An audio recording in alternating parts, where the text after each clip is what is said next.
kedua kubu ini memiliki jumlah pasukan yang sama banyak, yaitu kurang lebih 20.000 pasukan.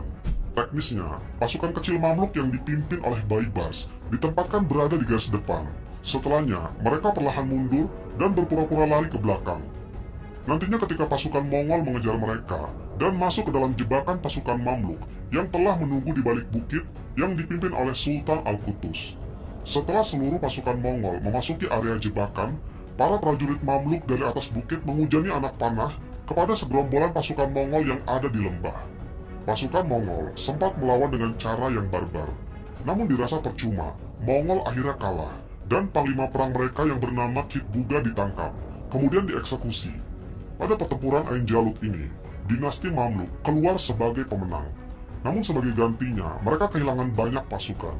Kemudian setelah perang usai, seluruh pasukan Mamluk pulang ke kerajaannya, yaitu Kairo, Mesir.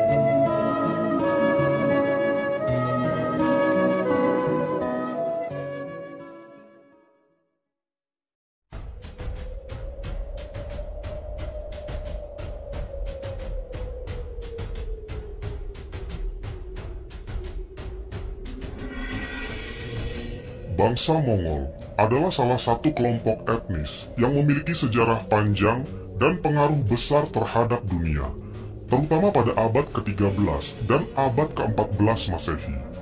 Mereka berasal dari dataran tinggi Mongolia yang terletak di Asia Tengah. Namun sebelum berbicara tentang kebangkitan dan kekuasaan mereka, penting untuk memahami latar belakang mereka, kehidupan sehari-hari, dan bagaimana mereka bersatu di bawah seorang pemimpin legendaris yang mengubah nasib mereka selamanya.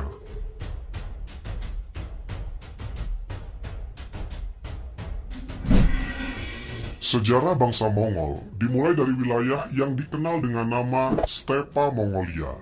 Stepa ini adalah wilayah padang rumput yang luas dan tandus dan dipenuhi oleh suku-suku nomaden.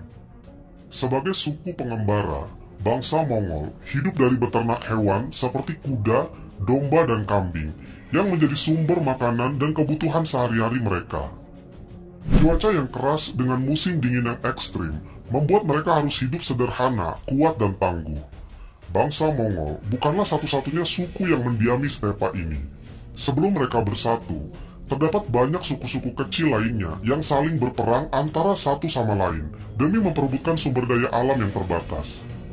Beberapa di antaranya adalah suku Tatar, Merkits, Naiman, dan Kereyit. Setiap suku memiliki kepala suku sendiri, maka tak heran sering terjadi konflik di antara suku-suku ini.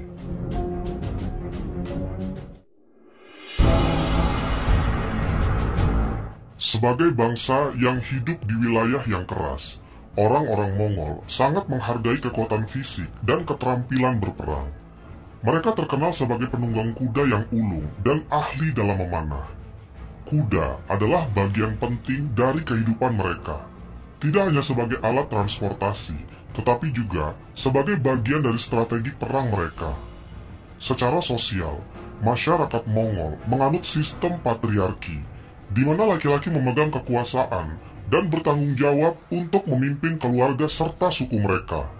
Namun perempuan Mongol juga memainkan peranan yang penting, terutama dalam mengurus keluarga dan ekonomi domestik.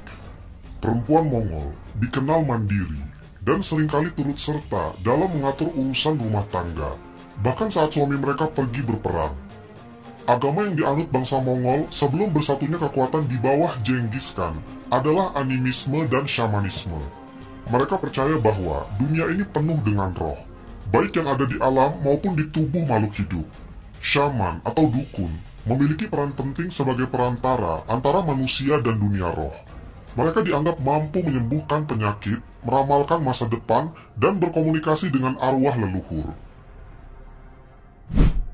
Awal mula kekuasaan Mongol tidak bisa dipisahkan dari sosok Genghis Khan, yang lahir dengan nama Temujin pada sekitar tahun 1162. Kisah hidupnya penuh dengan lika-liku yang akhirnya membentuk dirinya menjadi salah satu penakluk terbesar dalam sejarah dunia. Temujin lahir dalam keluarga bangsawan kecil di salah satu suku Mongol. Ayahnya yang bernama Yesugei adalah kepala suku yang berpengaruh. Namun ketika Temujin masih kecil, ayahnya dibunuh oleh suku saingannya. Kematian ayahnya membuat keluarganya hidup dalam keterasingan dan kesulitan. Mereka dikhianati oleh sukunya sendiri dan terpaksa hidup sebagai pengungsi. Kondisi ini memaksa Temujin untuk tumbuh cepat dan mengembangkan keterampilan bertahan hidup yang tangguh. Pada usia muda, Temujin mulai membangun aliansi dengan suku-suku kecil lainnya dan menyusun strategi untuk membalas dendam kepada musuh-musuhnya. Kecerdasan militer, keberanian, dan kemampuannya memimpin membuat banyak suku mulai mendukungnya. Lalu pada tahun 1206, setelah serangkaian pertempuran dan penaklukan, Temujin berhasil menyatukan sebagian besar suku Mongol dan dinyatakan sebagai Genghis Khan, yang artinya penguasa samudra, yang pada gilirannya melambangkan seluruh dunia. Sehingga gelar itu bisa juga bermakna penguasa dunia atau penguasa universal. Penyatuan suku-suku Mongol oleh Genghis Khan bukanlah tugas yang mudah. Banyak dari suku-suku tersebut telah lama saling bermusuhan dan terlibat dalam konflik berkepanjangan. Namun, Genghis Khan menggunakan berbagai strategi untuk mencapai tujuannya. Salah satu strategi utamanya adalah meritokrasi, di mana ia memberikan jabatan penting kepada orang-orang yang paling kompeten, bukan berdasarkan keturunan atau status sosial. Hal ini berbeda dengan kebiasaan suku-suku lainnya yang cenderung mengutamakan keluarga bangsawan. Selain itu, Genghis Khan juga memperkenalkan sistem hukum yang disebut dengan Yasa. Yasa adalah hukum yang mengatur segala aspek kehidupan masyarakat Mongol, mulai dari hukum pidana hingga etika berperang. Hukum ini diberlakukan secara ketat dan tanpa pandang bulu. Bahkan anggota keluarga Genghis Khan sendiri tidak dikecualikan dari hukuman jika melanggar. Penyatuan ini menjadi landasan bagi kekuatan Mongol untuk melancarkan ekspansi besar-besaran yang mengubah wajah dunia. Suku-suku yang tadinya terpecah belah, kini menjadi satu kesatuan yang kuat di bawah pimpinan Genghis Khan, siap untuk menaklukkan dunia luar. Setelah berhasil menyatukan suku-suku Mongol, Genghis Khan memulai serangkaian kampanye militer yang pertama kali ditujukan ke wilayah-wilayah tetangga yang dianggap sebagai ancaman. Salah satu sasaran pertama adalah Kekaisaran Jin di Tiongkok Utara yang seringkali menghina bangsa Mongol dan menganggap mereka sebagai orang barbar. Lalu pada tahun 1211, pasukan Mongol yang dipimpin oleh Genghis Khan mulai menyerang Kekaisaran Jin. Meskipun jumlah pasukan Mongol jauh lebih sedikit dibandingkan dengan tentara Jin yang kuat, strategi perang Mongol sangat cerdas dan kemampuan mereka dalam pertempuran bergerak dengan cepat membuat mereka berhasil mengalahkan banyak pasukan Jin. Dan akhirnya, pada tahun 1215, mereka berhasil merebut ibu kota Kekaisaran Jin atau Zhongdu yang sekarang menjadi Beijing dan meneguhkan dominasi mereka di Asia Timur. Selain itu, Genghis Khan juga melirik ke arah barat. Wilayah-wilayah seperti Khwarezmia di Persia menjadi sasaran berikutnya. Meskipun bangsa Mongol awalnya hanya ingin berdagang dengan Khwarezmia, tindakan pengkhianatan oleh pimpinan Khwarezmia memicu serangan brutal dari pasukan Mongol. Dalam waktu singkat, Khwarezmia hancur dan menjadi contoh kekejaman dan kehebatan militer Mongol. Setelah Genghis Khan berhasil menyatukan suku-suku Mongol dan menguasai wilayah-wilayah di sekitaran mereka, fokus utama bangsa Mongol berubah dari mempertahankan kekuatan internal menjadi melakukan ekspansi besar-besaran. Penaklukan yang dilakukan oleh bangsa Mongol menjadi salah satu kampanye militer paling ambisius dan sukses dalam sejarah. Mereka menaklukkan wilayah yang sangat luas, dari Asia Timur hingga Eropa, dan membangun kekaisaran terbesar yang pernah ada dalam sejarah manusia. Keberhasilan bangsa Mongol dalam menaklukkan wilayah yang begitu luas bukan semata-mata karena keberuntungan. Mereka memiliki strategi militer yang canggih dan pasukan yang sangat terlatih. Salah satu kunci dari kemenangan mereka adalah kemampuan mereka untuk beradaptasi dengan cepat terhadap berbagai medan pertempuran dan situasi. Mongol terkenal dengan taktik serangan kilat mereka yang dikenal sebagai serangan dan mundur. atau hit and run. Mereka menggunakan kuda sebagai kekuatan utama mereka, memanfaatkan mobilitas tinggi dan kecepatan untuk mengalahkan musuh-musuh yang lebih besar. Pasukan Mongol seringkali berpura-pura mundur dalam pertempuran demi memancing musuh untuk mengejar mereka, hanya untuk kemudian berbalik dan menyerang balik dengan kekuatan penuh. Selain itu, Mongol sangat ahli dalam menggunakan panah dari jarak jauh. Ini adalah sebuah keterampilan yang mereka latih sejak kecil. Mereka dapat menembakkan panah dengan akurasi tinggi, bahkan saat berkuda dengan kecepatan tinggi. Taktik ini membuat musuh sulit mendekati pasukan Mongol tanpa mengalami kerugian besar. Mongol juga memanfaatkan informasi dan intelijen sebelum menyerang suatu wilayah. Mereka akan mengirim mata-mata untuk mengumpulkan informasi tentang kekuatan dan kelemahan musuhnya. Mereka juga dikenal karena menggunakan teror psikologis, di mana mereka akan menyebarkan cerita tentang kekejaman mereka, sehingga membuat banyak kota menyerah tanpa perlawanan. Salah satu kampanye militer terbesar Genghis Khan adalah menaklukkan Asia Tengah dan Persia. Kampanye ini dipicu oleh peristiwa yang pada awalnya hanya merupakan masalah perdagangan. Genghis Khan, setelah menaklukkan Kekaisaran Jin di Tiongkok, mengirim utusan untuk membuka hubungan dagang dengan Khawarizmia, sebuah kekaisaran besar yang terletak di Persia. Namun penguasa Khawarizmia, Salah ad-Din Muhammad, memerintahkan pembunuhan terhadap utusan Mongol tersebut. Ini adalah sebuah tindakan yang dianggap sebagai penghinaan besar oleh Genghis Khan. Sebagai balasan, Genghis Khan memulai kampanye militer yang menghancurkan Khawarizmia. Pasukan Mongol menyerang kota demi kota dengan kekuatan penuh, menghancurkan pasukan musuh dan menjarah sumber daya. Taktik pengepungan yang digunakan Mongol sangat efektif. Mereka mengadopsi teknologi pengepungan dari bangsa lain, seperti mesin trebuchet dan menara pengepungan, sehingga mampu meruntuhkan tembok-tembok kota yang sebelumnya dianggap tidak bisa ditembus. Salah satu kota terbesar yang jatuh ke tangan Mongol adalah Samarkand, pusat kebudayaan dan perdagangan penting di Asia Tengah. Kota ini berhasil direbut dengan cepat dan penduduknya dibantai atau diperbudak. Kekejaman Mongol dalam kampanye ini menciptakan ketakutan besar di wilayah lain, sehingga banyak kota memilih menyerah daripada menghadapi nasib yang sama. Setelah menghancurkan Kekaisaran Khawarizmia, pasukan Mongol melanjutkan penaklukan mereka ke arah barat. Wilayah-wilayah seperti Armenia, Georgia, dan Rusia menjadi sasaran berikutnya. Pasukan Mongol, di bawah komando para jenderal andal seperti Sabutai dan JB, berhasil mengalahkan kekuatan-kekuatan militer di wilayah tersebut. Dan pada tahun 1223, pasukan Mongol mengalahkan gabungan pasukan Rusia dan Kipchak dalam pertempuran di Sungai Kalka.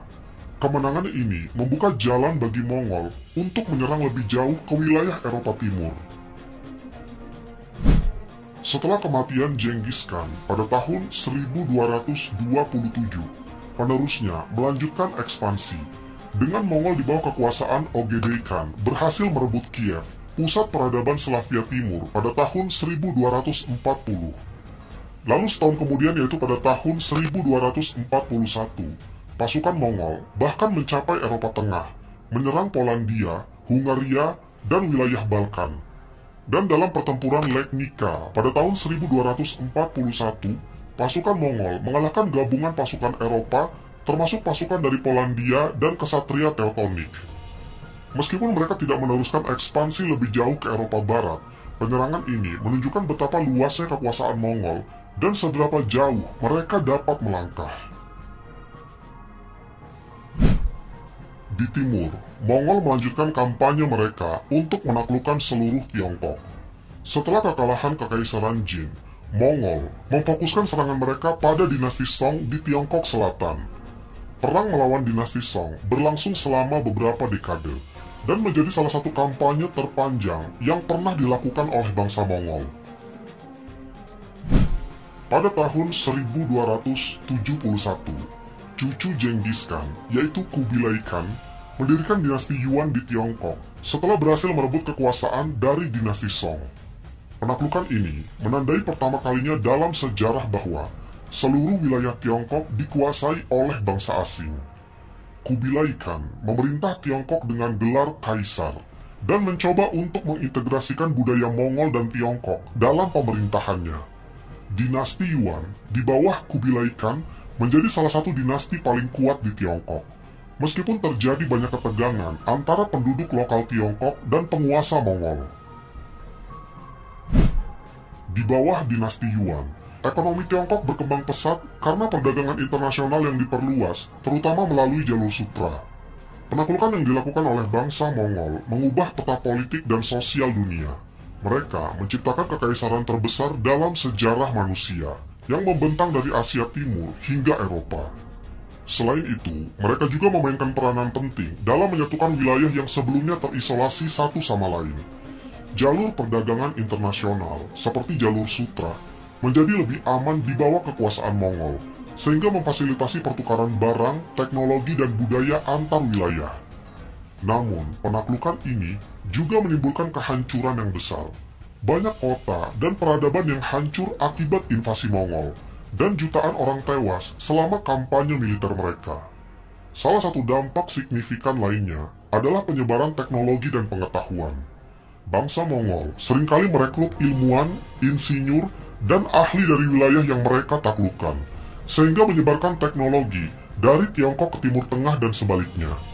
Sebagai contoh, teknologi bubuk mesiu dan kompas dari Tiongkok mulai dikenal di Eropa dan Timur Tengah berkat interaksi yang difasilitasi oleh bangsa Mongol. Salah satu faktor utama yang memungkinkan bangsa Mongol untuk menaklukkan wilayah yang begitu luas dan beragam adalah kehebatan prajurit-prajurit mereka. Pasukan Mongol yang dikenal karena kedisiplinan, kecepatan, dan ketangguhan menjadi ancaman yang sangat ditakuti oleh musuh-musuh mereka di seluruh dunia. Kehebatan prajurit Mongol berawal dari pelatihan yang mereka jalani sejak usia muda. Anak-anak Mongol, terutama laki-laki, diajari untuk menunggang kuda dan memanah sejak mereka masih kecil. Kuda adalah bagian sangat penting dalam kehidupan bangsa Mongol, dan mereka diajarkan untuk menjadi penunggang kuda yang ulung dari usia dini. Selain itu, keterampilan memanah, baik dari posisi diam maupun saat berkuda dengan kecepatan tinggi, menjadi kemampuan dasar yang harus dimiliki oleh setiap prajurit Mongol. Mereka juga dilatih untuk hidup mandiri dan bertahan hidup dalam kondisi yang ekstrim. Hidup di stepa Mongolia yang keras membuat mereka terbiasa menghadapi cuaca ekstrim dan kekurangan sumber daya alam. Pengalaman ini mempersiapkan mereka untuk menjadi prajurit yang tangguh dan mampu bertahan dalam kondisi pertempuran yang paling sulit sekalipun. Salah satu keunggulan utama prajurit Mongol adalah mobilitas yang tinggi.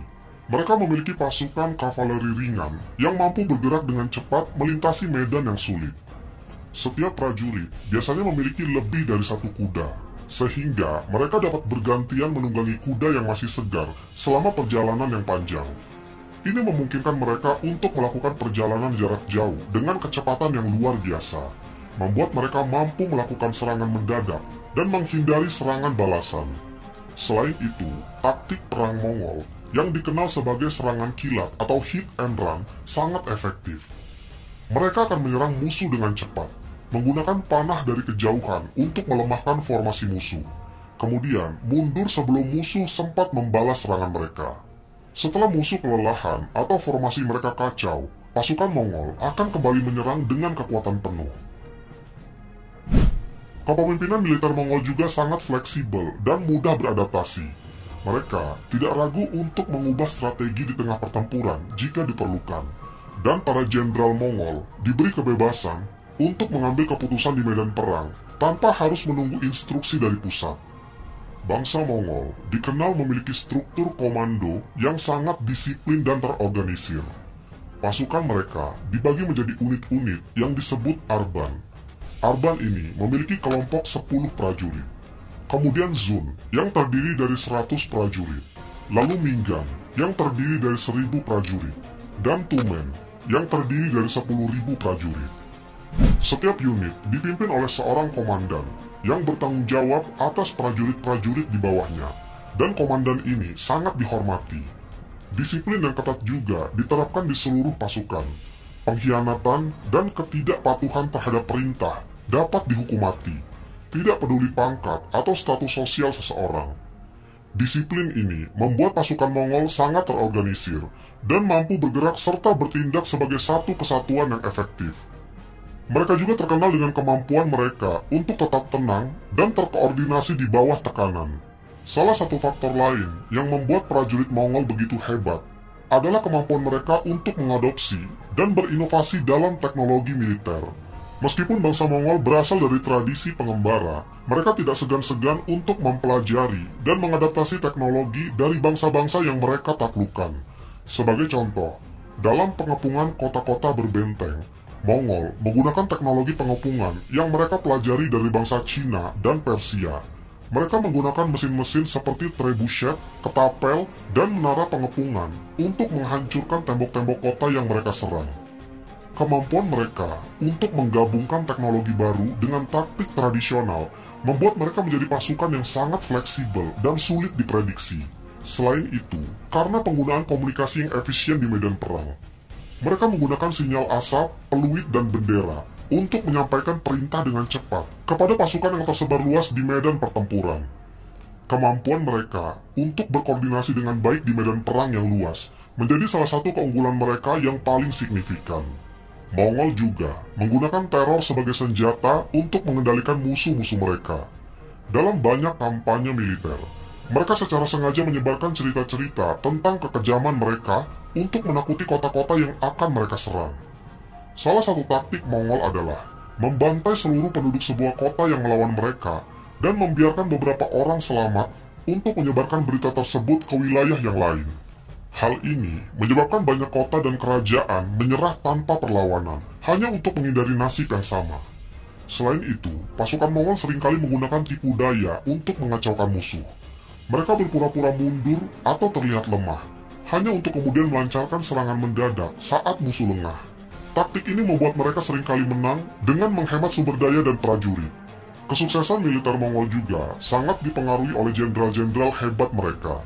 Salah satu jenderal Mongol yang paling terkenal adalah Sabutai, yang dikenal sebagai ahli strategi yang luar biasa.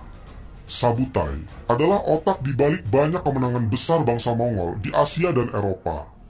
Ia adalah jenderal yang memimpin ekspedisi ke Eropa Timur dan berhasil memenangkan pertempuran di Sungai Kalka, serta mengalahkan pasukan gabungan dari Eropa dalam pertempuran Legnica.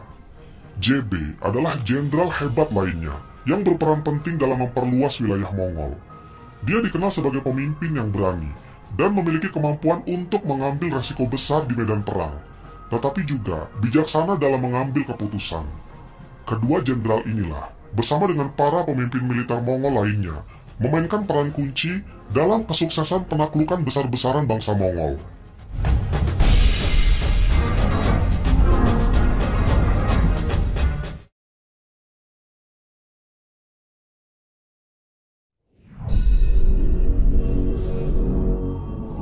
Sekuat-kuatnya suatu dinasti atau suku bangsa, pada akhirnya akan mengalami yang namanya kehancuran.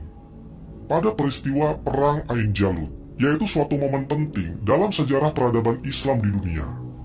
Perang ini melibatkan pasukan Islam dari dinasti Mamluk di Mesir melawan pasukan Mongol yang tak terkalahkan. Kala itu, pasukan Mongol memiliki ambisi besar untuk memperluas wilayahnya di dunia. Maka untuk mencapai tujuan tersebut, mereka pun berusaha menaklukkan wilayah-wilayah lain, termasuk wilayah yang dikuasai dinasti Muslim.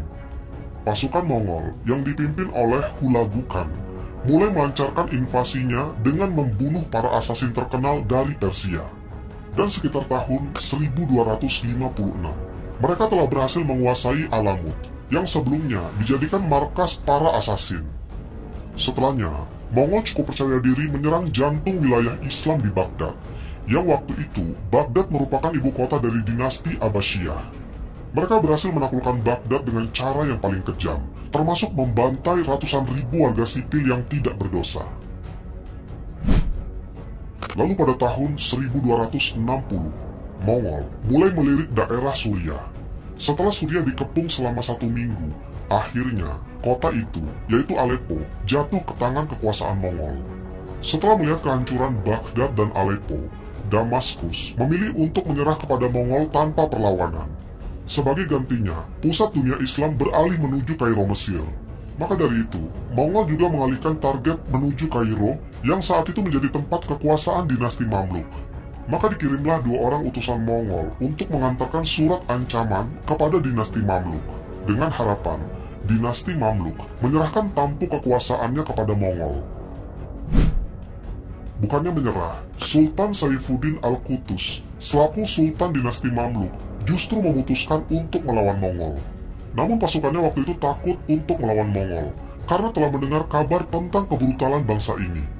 Banyak orang-orang atau petinggi kerajaan yang menyarankan Sultan Qutus untuk menyerah saja kepada Mongol. Namun, Sultan Qutus tetap dalam pendiriannya. Jika tidak ada seorang pun yang berani menghadapi kekejaman bangsa Mongol, maka Sultan Qutus sendirilah yang akan berperang melawan pasukan Mongol.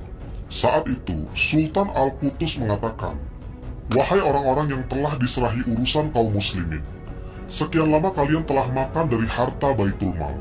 Lalu sekarang kalian enggan untuk berperang. Adapun aku, sungguh, aku tetap berangkat ke pertempuran meskipun sendirian. Barang siapa yang memilih jihad, maka silakan ia bersamaku. Dan barang siapa yang enggan, silakan ia pulang ke rumahnya. Sungguh, Allah Maha mengawasi kesalahan para pendahulunya, akan ikut ditanggung oleh generasi sesudahnya." Bahkan dalam satu riwayat disebutkan, Sultan Al-Qutus suatu malam pernah keluar dengan mengendarai kudanya sambil berkata, "Aku akan tetap menghadapi Tartar meskipun sendirian." Para amir, prajurit, dan warga satu persatu mulai terbakar semangatnya untuk ikut serta dalam perang ini. Pertempuran antara kedua kubu ini berlangsung di lokasi yang berada di lembah Yizrael, Palestina, yang kini tempat itu bernama Harod Springs. Pertempuran ini dikenal sebagai Perang Ain Jalut. Kesultanan Mamluk dari Mesir dipimpin oleh 2 tokoh besar, yaitu Sultan Saifuddin Al-Qutus dan panglimanya yang bernama Ruknuddin Baibars. Sementara pasukan Mongol dipimpin oleh Katbuga. Kedua kubu ini memiliki jumlah pasukan yang sama banyak, yaitu kurang lebih 20.000 pasukan. Sultan Qutus menyiasatkan taktik klasik dalam peperangan ini, yaitu sergap, lari, sergap. Teknisnya, pasukan kecil Mamluk yang dipimpin oleh Baibars ditempatkan berada di garis depan. Setelahnya, mereka perlahan mundur dan berpura-pura lari ke belakang. Nantinya ketika pasukan Mongol mengejar mereka dan masuk ke dalam jebakan pasukan Mamluk yang telah menunggu di balik bukit yang dipimpin oleh Sultan Al-Qutus. Setelah seluruh pasukan Mongol memasuki area jebakan, para prajurit Mamluk dari atas bukit menghujani anak panah kepada segerombolan pasukan Mongol yang ada di lembah. Pasukan Mongol sempat melawan dengan cara yang barbar. Namun dirasa percuma, Mongol akhirnya kalah. Sebagian kecil dari pasukannya kabur dari medan pertempuran, dan panglima perang mereka yang bernama Kitbuga ditangkap, kemudian dieksekusi. Pada pertempuran Ain Jalut ini, dinasti Mamluk keluar sebagai pemenang. Namun sebagai gantinya, mereka kehilangan banyak pasukan. Kemudian setelah perang usai, seluruh pasukan Mamluk pulang ke kerajaannya, yaitu Kairo, Mesir, termasuk pemimpin mereka yaitu Sultan Qutus dan Ruknuddin Baibars, demi merayakan kemenangan besar mereka dalam mengalahkan kekuatan yang tak terkalahkan, yaitu kekuatan bangsa Mongol.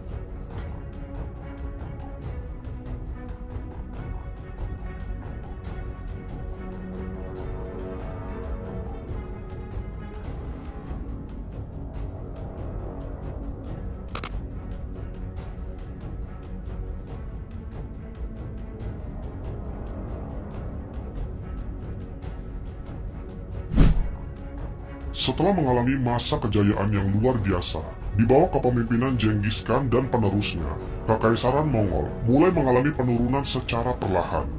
Kekaisaran yang terbentang dari Asia Timur hingga ke Eropa ini akhirnya terpecah-pecah, kehilangan kendali atas wilayah-wilayah yang mereka taklukkan, dan menghadapi serangkaian kekalahan dan masalah internal yang membuat kekaisaran tersebut menjadi lemah.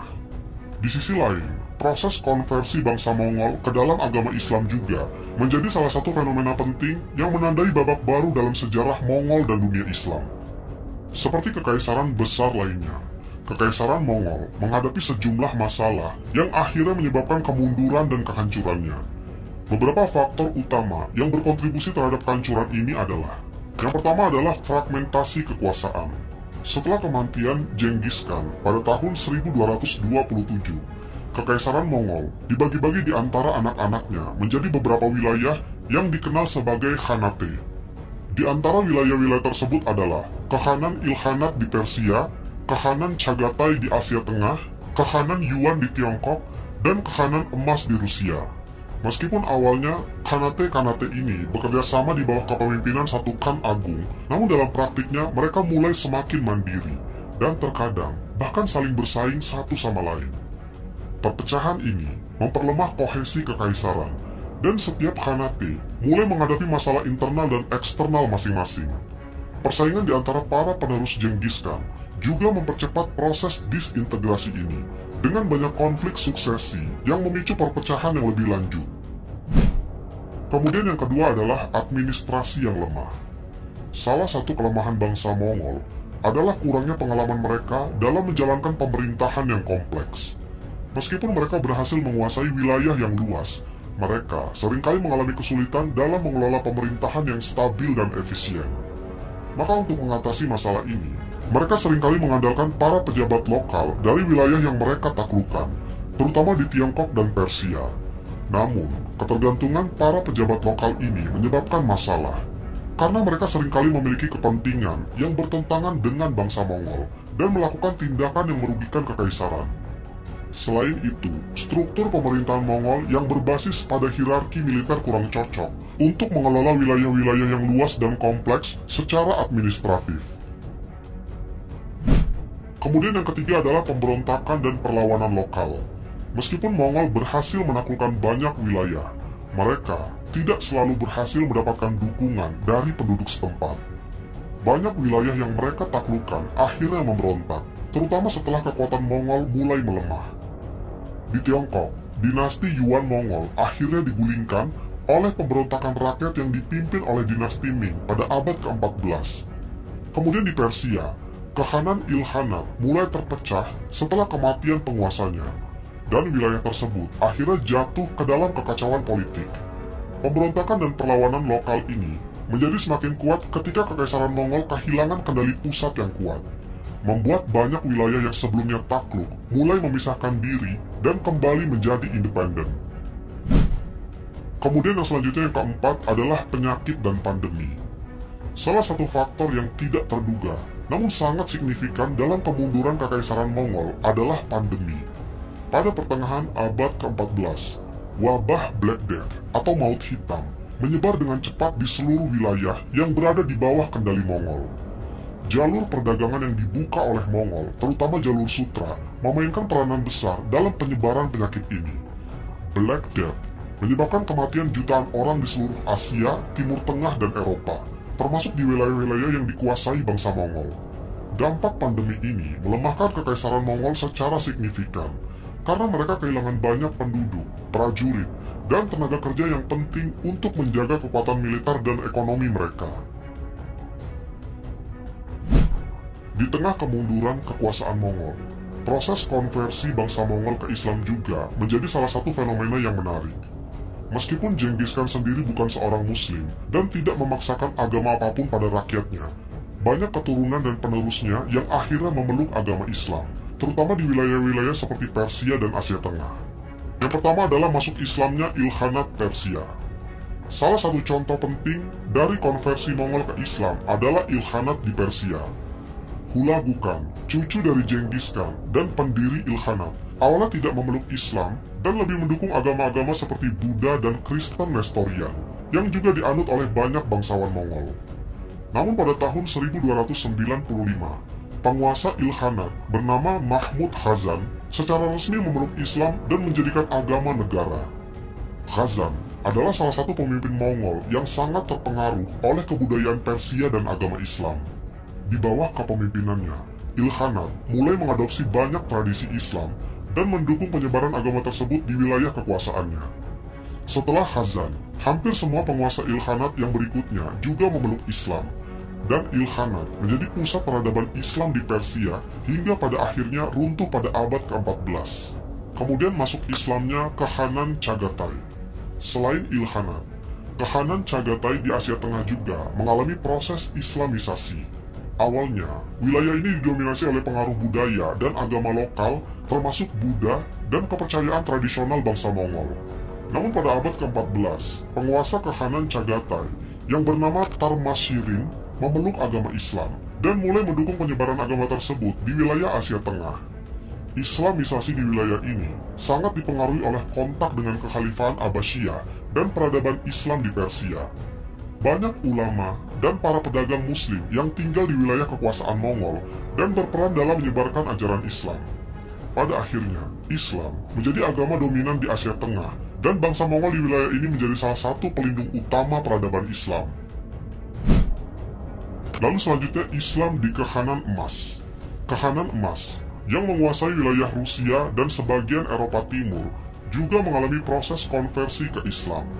Pada abad ke-14, salah satu penguasa Kekhanan Emas yang paling terkenal, yaitu Uzbek Khan, memeluk Islam dan menjadikannya agama resmi di Kekhanan tersebut. Uzbek Khan memerintah dari tahun 1313 hingga 1341, dan di bawah kepemimpinannya, Kekhanan Emas mengalami periode stabilitas dan kemajuan ekonomi yang signifikan. Uzbek Khan juga mendukung hubungan perdagangan yang kuat dengan dunia muslim, termasuk wilayah kekhalifahan Abbasiyah dan Kesultanan Mamluk di Mesir. Dengan konversi Kekhanan Emas ke Islam, agama ini semakin mengakar di wilayah Eropa Timur dan Asia Tengah, dan menjadi bagian penting dari identitas budaya bangsa Mongol di wilayah tersebut. Proses konversi bangsa Mongol ke Islam memiliki dampak yang sangat besar terhadap dunia Islam. Mongol, yang sebelumnya dikenal sebagai bangsa penakluk yang brutal, kini menjadi bagian integral dari peradaban Islam, dan bahkan menjadi pelindungnya di beberapa wilayah. Dengan kekuatan militer dan politik yang mereka miliki, penguasa Mongol yang telah memeluk Islam mulai membangun masjid, mendukung pendidikan Islam, dan mempromosikan penyebaran agama ini. Di Persia dan Asia Tengah misalnya, bangsa Mongol mendukung pembangunan sekolah-sekolah agama atau madrasah dan pusat-pusat ilmu pengetahuan yang menjadi pusat pembelajaran di dunia Islam. Selain itu, masuknya bangsa Mongol ke dalam dunia Islam juga membantu memperkuat hubungan perdagangan antara budaya Asia Timur, Asia Tengah, dan Timur Tengah.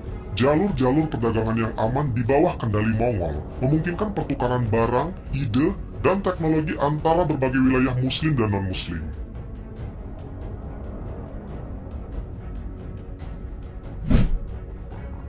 Wallahu a'lam bishawab. Semoga kisah ini bermanfaat. Lebih dan kurangnya mohon dimaafkan. Yang benar datangnya dari Allah Subhanahu wa Ta'ala. Khilaf atau keliru itu datangnya dari saya pribadi sebagai manusia biasa.